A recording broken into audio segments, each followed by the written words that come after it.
हर कोई व्यक्ति ध्यान और योग का अपनाता है तो उसके भीतर कई प्रकार के विचार दौड़ने लगते हैं, खास प्रकार के डर। हर व्यक्ति यही सोच में रहता है कि कुछ करने से क्या मेरा ध्यान और योग खंडित हो जाएगा।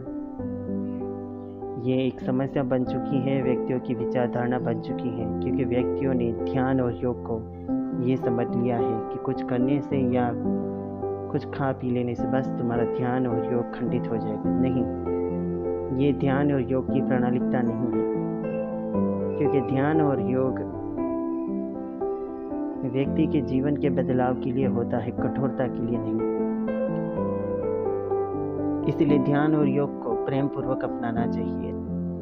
जब भी कोई व्यक्ति ध्यान और योग का प्रयास करता है तो कुछ समय के बाद अगर कुछ खा लेता है, कोई मांसाहार कर लेता है, कोई ड्रिंक्स कर लेता है, तो बस गलती से हो जाता है या मन की इच्छा के लिए हो जाता है, तो ये एक प्रकार का डर उसके भीतर रहता है कि ध्यान योग मुझसे खंडित हो गया। नहीं, तुमसे ध्यान योग कभी भी खंडित नहीं हो सकता। ये तुम्हारी कठोरता है। ध्यान योग जीवन को कठोर नहीं बनाता, ये तुम्हारी विचारधारणा है जिसे हर एक व्यक्ति के भीतर आज ही देखी जा सकती है, क्योंकि ये एक समस्या बन चुकी है हर एक व्यक्ति की कि वो ध्यान और योग को इसी तराजू में तोलता रहता है। ध्यान और योग मानव सभ्यता के लिए एक बड़ा ही उत्तम मार्गदर्शन है, क्योंकि ध्यान योग से ही व्यक्ति अपने जीवन को समझ सकता है, देख सकता है, वो आनंद पूर्वक अपने जीवन को महसूस कर सकता है। ध्यान और योग मानव सभ्यता के लिए एक बड़ा ही उत्तम द्वार है।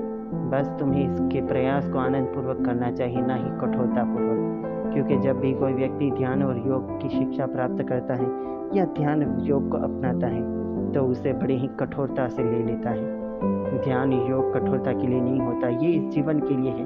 बस इसे आनंद पूर्वक करना चाहिए, ना ही इसे कठोरता पूर्वक करना चाहिए। इस तरह से बैठना या उस तरह से बैठना, इस समय बैठना या उस समय नहीं, बस इसे तुम आनंद पूर्वक प्रयास करो।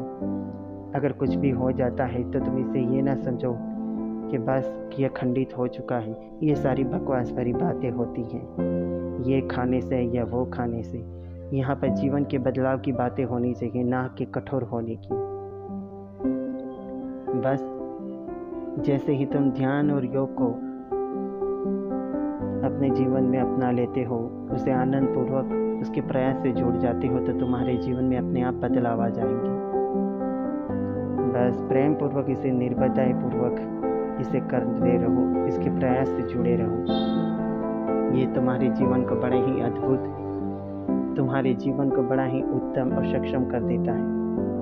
इसे डरो नहीं, निर्भयता पूर्वक प्रेम पूर्वक ध्यान